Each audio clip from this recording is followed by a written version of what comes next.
Welcome to the deep dive. Today we're looking at a really disturbing case. It starts somewhere you wouldn't expect, not some dark alley. No, this one began, believe it or not, inside a children's video game on those brightly lit screens. Exactly. It's this terrifying story about how real-world hate, really someone's need for revenge, found this perfect tool in online anonymity. Right. And it turned what seemed like a normal family home down in Florida into the target for a meticulously planned crime.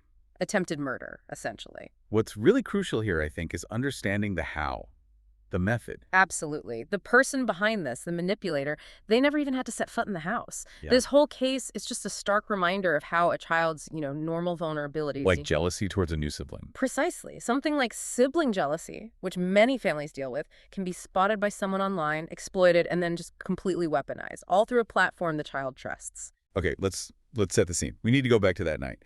You've got this pretty standard Florida home. Aiden and Sophie, married 11 years. Yeah, they have their 10-year-old daughter, Emilia, and very recently, just 2 months before this, they welcomed a new baby. So life is chaotic, busy, exhausting. You know how it is with a newborn. And that exhaustion, that lack of maybe constant supervision, it's key. It creates this little vacuum, doesn't it? Right, a space that someone calculating could use to get closer to the target, in this case, Emilia. Exactly. Isolation is the first step. So it's late. The house is quiet, that kind of deep middle-of-the-night silence. Sophie's downstairs, maybe in the kitchen grabbing water, just trying to get 5 minutes peace. Everything's still. And then she hears it from upstairs. Just one sound, but it cuts right through the quiet. Sharp. Violent. A thud. Yeah. A sickening kind of thud. Something you instantly know is wrong. Deeply wrong. That sound, it's pure primal fear, isn't it? It's that immediate gut punch. Something terrible just happened in the one place you thought was completely safe. Your home. So Sophie just bolts, runs up the stairs, heart pounding. She bursts into the room. And finds the infant, the 2-month-old baby, lying on the floor, motionless, clearly badly hurt. And standing right there, nearby, just silent, terrified, rigid, is 10-year-old Emilia. The first reaction, obviously, it's all about the baby, getting medical help, stat. They rush the infant to the hospital, emergency care. And the injuries are severe. We're talking a fractured skull. Sustained from the force of a blow, a deliberate act. Okay, this brings us to how things looked initially. That first phase, the seeds of suspicion. The police, the doctors, their immediate thought was, this came from within Emilia. Right. Sort of psychological crisis. They looked at the context. Parents busy, new baby, Yeah, Aiden and Sophie were stretched thin, work, newborn demands. Emilia had been spending a lot of time alone in her room, hours behind a closed door playing games, mostly Roblox. And the parents had noticed changes. Classic signs, you might think, of a child feeling displaced. She became withdrawn. Quieter. Yeah, withdrawn, isolating herself. They definitely saw jealousy towards the new baby, but they talked it up to normal adjustment. Understandable, I guess. She'd been an only child for 10 years. That's a big shift. It is. But tragically, they dismissed it within that normal framework. But looking closer, especially in those last 2 weeks before the incident, her behavior wasn't just typical rivalry, was it? There were specific warning signs. Definitely. Signs of manipulation, really, not just moodiness. She seemed constantly distracted, like she was sunk in thought, almost haunted. And the questions she started asking. That was the critical red flag. These weren't just, whiny demands for attention. They were deeper, probing questions. Asking her parents, do you still love me more than the baby? Yeah. And then she'd just retreat again. Deeply. It suggests someone was already planting seeds of doubt, of fear, exploiting that core bond between parent and child. It's just staggering that this grooming was happening while they thought it was just heightened sibling issues. Yeah. Okay, let's go to the hospital. The baby's in surgery, fighting for life. And the psychiatric team is talking to Emilia, still operating under the theory that this was some extreme, impulsive act driven purely by jealousy. But that explanation just didn't quite fit, did it? No, because Emilia's general temperament, her history, it wasn't violent. The calculated nature of the act, the sheer force, it felt off. It didn't match the child they knew. So the breakthrough didn't come from the professionals initially? No, it came later. After the immediate shock wore off a bit, it came from a conversation between Emilia and her mother, Sophie. Sophie's just trying to understand. Yeah. Talking to her daughter. And Emilia says something Utterly chilling. Yeah. She tells her mom she chose the easiest solution so that she and her parents could live because she loved them. The easiest solution. Yeah. To harm the baby. Yes. And then, almost immediately, she panics. Says that because the infant survived, she herself was now threatened, that she might die. Threatened. By whom? Exactly. That kind of language solutions, threats, talk of an original plan, that's not the language of simple jealousy. The father, Aiden, he picked up on that too, right? The mention of an original plan. Yes. Emilia let slip that the original plan involved her parents dying first. That's when it clicked for him. This wasn't Emilia's thinking. This was like a script, someone else's words. Okay, that's the pivot point. The moment everyone realized this wasn't just a psychological breakdown, this was something else. Compliance.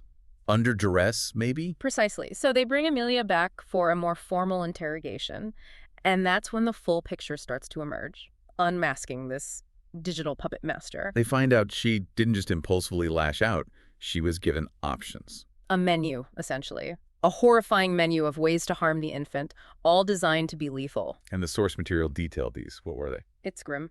Option 1, burn the infant with boiling water. Option 2, stab the infant with a knife. Option 3, throw the infant from a high place. And Emilia chose the third option, believing it was the easiest way. Yes, the easiest solution to follow the command she'd been given. But it gets even darker, doesn't it? Yeah. This attack on the baby wasn't even the first plan. No, that was plan B. The original goal, the one being pushed during those 2 weeks she seemed so withdrawn, was far worse. What was it? Patricide and arson? The instructions were explicit. Kill her parents first, use flammable material on their beds, the couches, set the house on fire, then get out before they died. My God. The level of planning from what Emilia thought was just another kid online. How long was this going on? For about a month and a half, all conducted through chat messages within the Roblox game. She thought she was talking to another child. Yes, someone named Sykes. Someone she believed was her age, a peer, a friend. The police seized her PlayStation, and the chat logs confirmed everything. And that's where the commands came from. So when they looked at those chats, what screamed adult predator and not 10-year-old friend? Well, the vocabulary was too advanced for one. But more than that, it was the tactics. Pure emotional blackmail. Coercive control. Classic grooming patterns. It wasn't friendly chat. No, Sykes wasn't asking. Sykes was commanding. The language was designed to create intense fear. Specific threats. If Emilia didn't obey the orders, kill the parents first, then the sister, then Emilia would be killed. That constant threat hanging over her, it explains the compliance, the fear she expressed later. Absolutely. Build trust, then leverage absolute terror. But how did this Sykes, this supposedly random online kid, know so much? The new baby, the family details, even their address. That's the social engineering part. This wasn't random at all. Sykes used the cover of being a peer to extract information. Asking seemingly innocent questions. Exactly. Leading questions about her life, her family, the house, the new baby, her feelings about it all. Masked as friendly chat, this built Emilia's trust. Wow, this person really gets me. They know everything. But it was all intelligence gathering. Okay, so who was it? Who was this person using a kid's game to orchestrate all this? Police traced the digital footprint, the IP address. It led them to Tara Sykes, a 36-year-old woman, married, with 3 children of her own. Tara Sykes. And she wasn't a total stranger. No. She knew Aiden and Sophie's family. Not intimately, maybe, but from a distance. Social circles, community connections, something like that. Which brings us to the motive, phase 4. And it's twisted. It's about revenge, isn't it? Personal revenge against the community. That's exactly right. Tara Sykes, it turns out, had recently gone through a major public scandal herself, a really ugly family situation. What happened? Her own 14-year-old daughter became pregnant by a 20-year-old man, but instead of pursuing charges, going to the police. What did they do? Tara and her husband allegedly took money, a significant amount, reportedly $100,000 from the man's family to drop the issue, to keep it quiet. That's unbelievable. Taking money to cover up something like that. Extortion, essentially. And eventually the daughter herself reported it. The whole thing blew up publicly. So Tara Sykes faced backlash. Massive condemnation. People were furious about the alleged cover-up, the improper conduct. Friends, acquaintances, people like Aiden and Sophie cut ties with her. She became a social pariah. And her response was this: to lash out. To inflict pain, it seems, equal to the shame and isolation she felt.